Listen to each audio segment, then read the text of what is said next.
will put you to sleep. As one person described it, preaching is the art of talking in someone else's sleep, or we start at 11 o'clock sharp and end at 12 o'clock dull. One pastor said, when my deacons fall asleep while I'm preaching, I just see it as a vote of confidence that I won't say anything heretical. That's a positive way of looking at it. And think about this. The sleeping one might be creating something good. In 1974, at the North Presbyterian Church in North St. Paul, Minnesota, one member of the congregation was Art Fry, who was having trouble focusing on the sermon, so he started to daydream. This 3M scientist was frustrated because he could not mark the hymn books without making a big mess. He devoted considerable thought to that and used the sermon time to figure out a solution. That was the day he invented Post-it notes. I'm not certain that Art told the preacher what he was doing during the sermon, but I know that his company and millions of Americans are glad he was putting the time to practical use. So the next time you see somebody dozing during a sermon, just remember that he might be coming up with the next hula hoop or Post-it notes. Personally, I'm grateful that in the church I attend, anybody who closes his eyes is either dead or dead tired. Dr. Jack Graham and our music department keep things hopping with exciting, usable, life-saving, eternity information and inspiration. On occasion, I have attended dull church services and heard dull sermons, but I have never attended a dull worship service. How can you make Jesus Christ, the creator of the universe, dull? You could never do that with the Christ I know. How could you make the one who healed the sick, raised the dead, stilled the waters, and died for my sins, dull?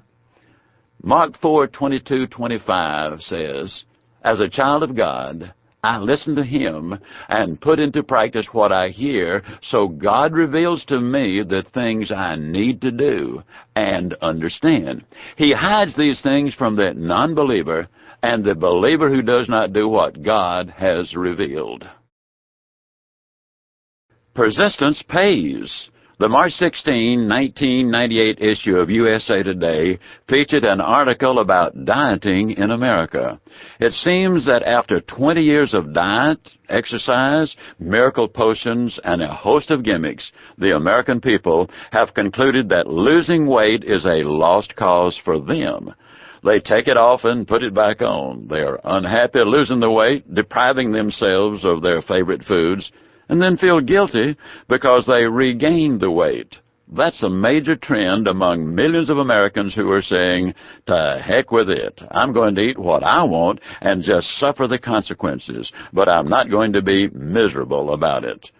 That's an unfortunate approach, but I understand why they feel that way, because for many years I was on that roller coaster. A quarter of a century ago, I decided to lose weight on a gradual basis, and in a 10-month period of eating sensibly and exercising regularly, I lost 37 pounds.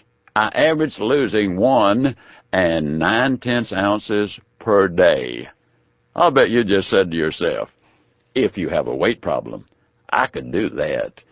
Most attempts at weight loss are undermined by unrealistic promises made about a revolutionary new approach or product that will take all the weight off permanently, and you won't even feel hungry. The real answer is a change of lifestyle, a combination of eating sensibly and exercising regularly.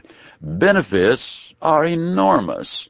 On November 24th, 1999, at age 73, I stayed on the treadmill at the aerobics center more than 2 minutes longer than I was able to stay at age 45, when I weighed over 200 pounds and was terribly out of shape.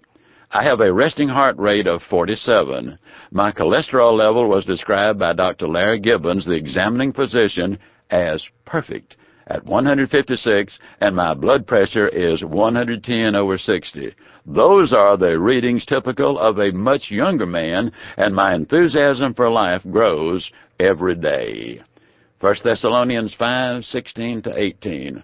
I am always joyful, and I always keep praying.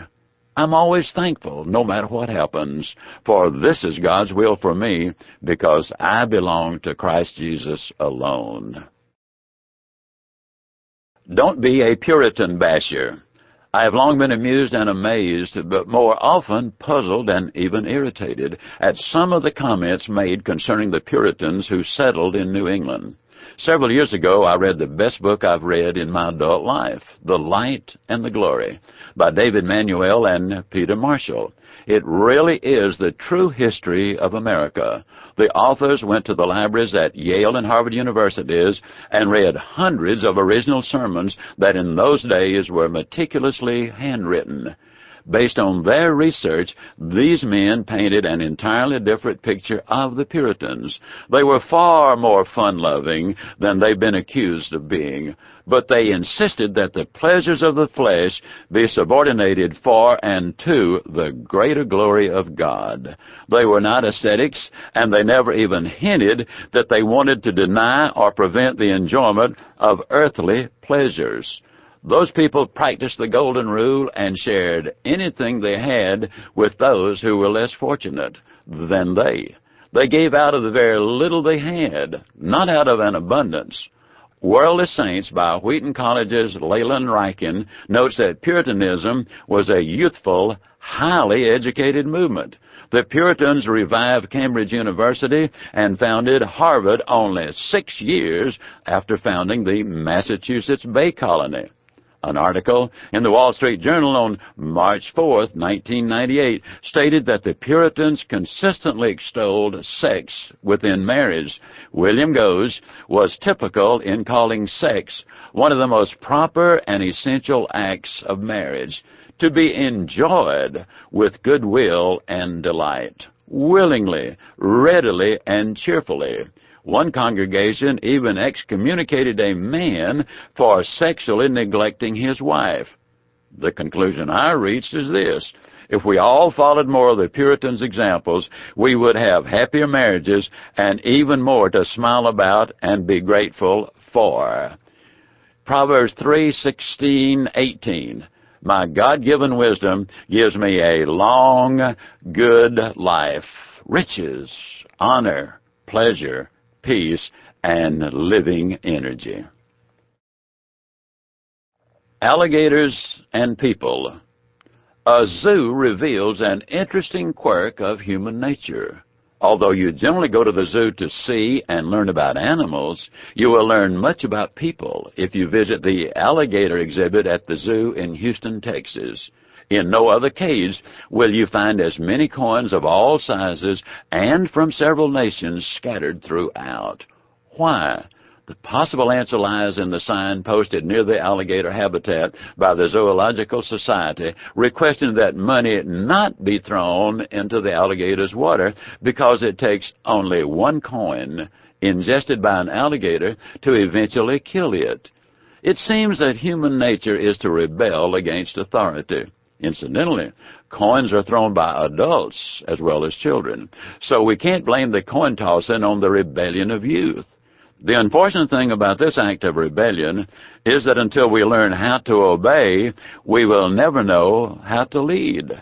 It's safe to say that most laws and rules passed in a democracy or an institution are for the overall good of the majority of the people. In this case, they certainly are for the good of the alligators and ultimately for the good and enjoyment of the thousands who visit the zoo.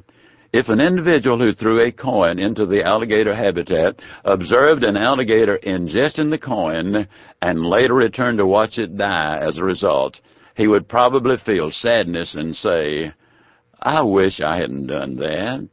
Psalms 84:5. I am happy because I am strong in the Lord and want above all else to follow His steps. It's ironic. St. Patrick's Day honors the monk who took Christianity to Ireland.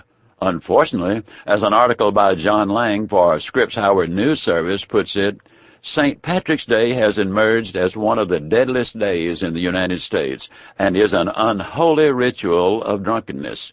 He goes on to say, There is a higher percentage of traffic deaths related to alcohol on this day than any other day of the year.